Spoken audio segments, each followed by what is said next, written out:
To teach you the swing, we're going to use a swing variation called the towel swing.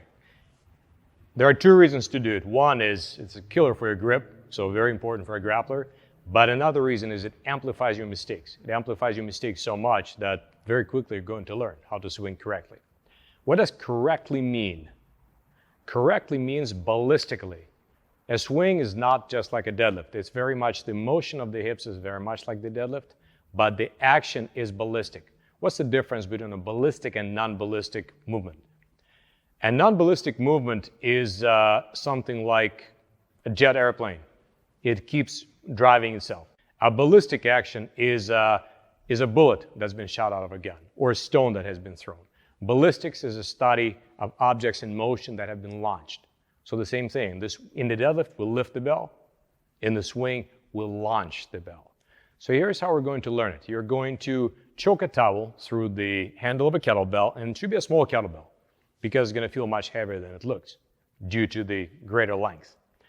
And you're going to be ready to drop the works at any time. If you start getting pulled off on your toes, just let go to live and swing another day. And you're going to hike past, you're going to hold it close to the handle on the towel. Then you're going to hike past the bell behind you. And then all you have to do is just contract the glutes like you remember. Don't worry about the bell and just see what happens. All right, so watch. Mike is going to choke off the towel, load up his lats, hike past the bell back, and don't worry about the bell at all. The arms are loose. That's it. And go. Contract the glutes. That's it. Notice if you do this correctly, there we go. Wait until your forearms almost hit your body before hinging back. And park the bell. Sit back and park. Notice how he naturally offsets his center of gravity and stand up, relax, and park the bell.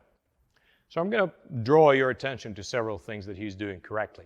First of all, the arms and the kettlebell and the towel form an extension of each other. So it's one long extension. The kettlebell is not rattling all over the place. That's one of the beauties of this feedback. If the kettlebell starts dipping down or flipping up, it just means you're doing some crazy work with the upper body. There's no upper body involved. The swing is just all about the hips, and the arms are correct, just connecting the ropes that are connecting you to this kettlebell. Therefore, you want to have that nice stretched feeling. And second of all, pay attention to this delay. Remember I told you about the ballistic nature of the swing. If you just pop the hips, then the bell flies. And there's a delay, and then there's that silence. Just relax that moment, enjoy it, let it come down. When it almost hits you, then hinge back and pop again. And when that feels comfortable, you can kind of build up the height, build up to about sternum level. Let's see it, Mike.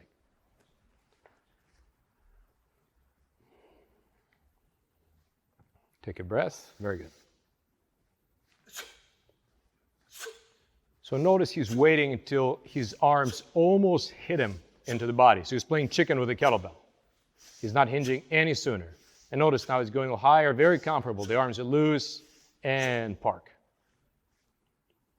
So it feels really awesome. Feels absolutely awesome. Now let's just make Mike do something really terrible and try to pretend to lift it with your arms and just make the kettlebell do some crazy stuff. You know, here's a typical guy who got no instruction, who says, oh, I can just do this from YouTube. I'm just going to go and do that. And he starts muscling this bell and just going crazy. He's, upper body. With the towel. Well, let's do it with the towel. See what happens. Yes. I'm getting out of the way here. Scary, man. Oh, yeah. That beats curls, right? Yeah, there we go. Thanks, Mike. So yeah, this is what you normally see. It's not the swing. I don't know what it is, but it's not the swing.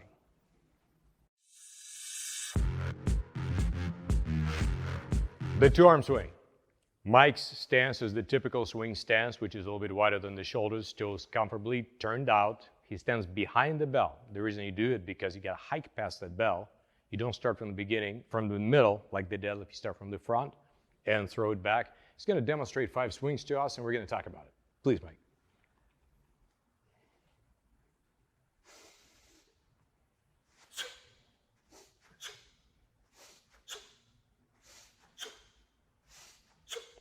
Thank you, Mike. You know everything already from the towel swing and the deadlift. So hook the handle with the tips of your fingers. Do not grip it too tight. Make your arms long. Connect with your lats. Assume that perfect back position that you already have learned from the deadlift, that hinge. Take a breath brace your abs, hike back the bell. As soon as it's behind you, think of your hamstrings as a stretched bow. And then you just have to contract the glutes, just stand up rapidly. All you have to do is stand up. It's kind of like a standing vertical jump or a broad jump. And by the act of standing up, you launch the kettlebell. That becomes that ballistic action that we're looking for. And then after that, you just let it hover there. And as you are, you're planking on the top. You're not just hanging out. Your body's still tight. You're strong.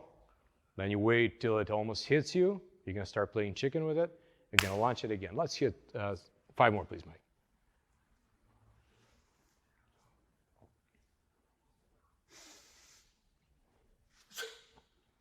See how comfortable and loose his arms are? Thank you, Mike.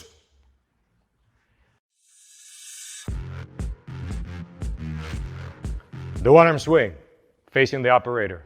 Be afraid, operator. Be very afraid.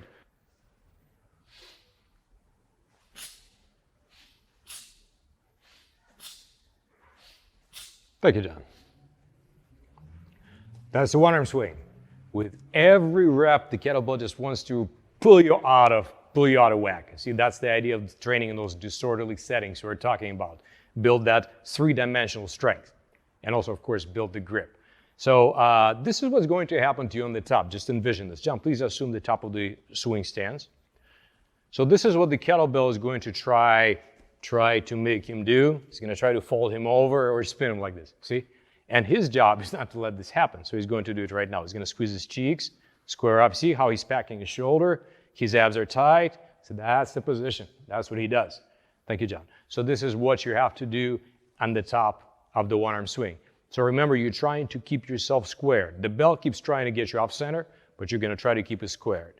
On the bottom, let your forearm, obviously arm is going to lie in the ribs, and let your forearm touch your inner thigh on that one side. Keep hooking the bell just with your fingers, not grip it very, very tightly. Otherwise, it's the same thing as the two-arm swing, just much harder.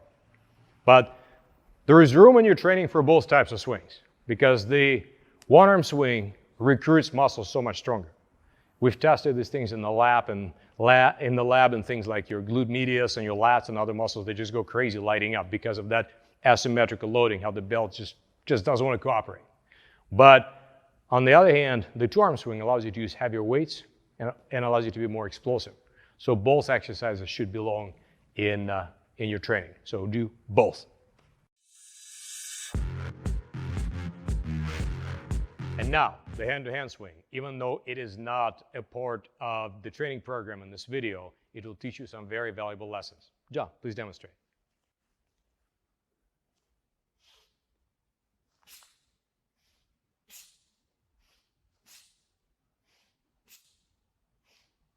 Thank you, John. What's the purpose of this exercise? Other than training your grip, of course. The purpose of this exercise is to learn to tense and relax rapidly. So the tension, relaxation. And it also reinforces the ballistic nature of the swing. What does that mean? A squad of Russian soldiers are digging a ditch. And one young soldier who doesn't know any better is asking the sergeant, excuse me, sir, when are we going to rest? So the sergeant tells him, okay, the farther you throw the dirt, the longer it's in the air. So while it's in the air, you get to rest, right? So that time when the bell is hovering, just enjoy that rest. It's very, very special. And the longer it hovers, the more ballistic is your swing. So this is an example of a non-ballistic swing, a Djokovic swing. A ballistic swing, and it just flies. Let's see it again, John.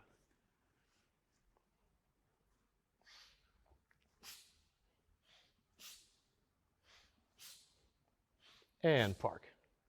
And just to drive this point home, please do several two-arm swings with that same type of float, a very lazy float.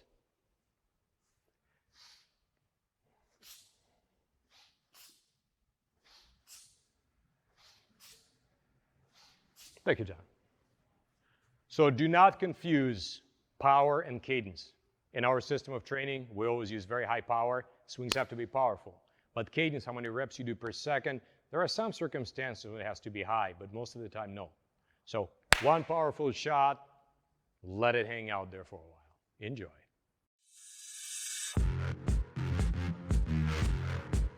So let's dive into the Get Up. The Get Up is a fantastic tool that requires shoulder mobility and stability, total body coordination.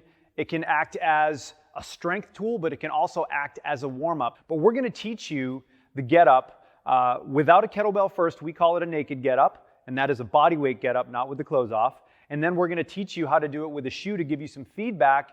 And then lastly, we're going to use a kettlebell. So we're going to start John on his back, and he's just going to start completely flat with his legs out. So from here, we're going to start with a right-sided Get Up. And when we say right-sided, that would be the hand in which you're holding the kettlebell. So we don't have a kettlebell yet, but we're going to walk through as if we're going to be teaching a loaded kettlebell Get Up. So he's going to take his right hand and place it right towards the sky. So go ahead and come on up. Now it's important that once we're here, that the shoulder stays down and packed. We don't want to be overreaching or shrugging. So we want to keep the shoulder connected. And what I can do is I can just pull on his hand lightly just to check the positioning. Now from here, we're going to have him bend his right knee. And this is the start position for the Get Up. Now, the first position is going to be called the roll to elbow.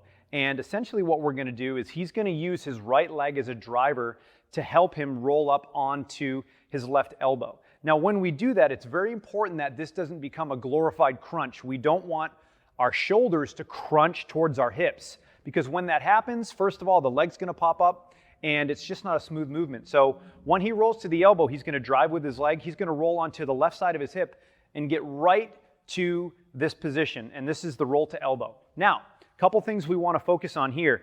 This is vertical. Imagine that there's a cup of water here or a heavy kettlebell.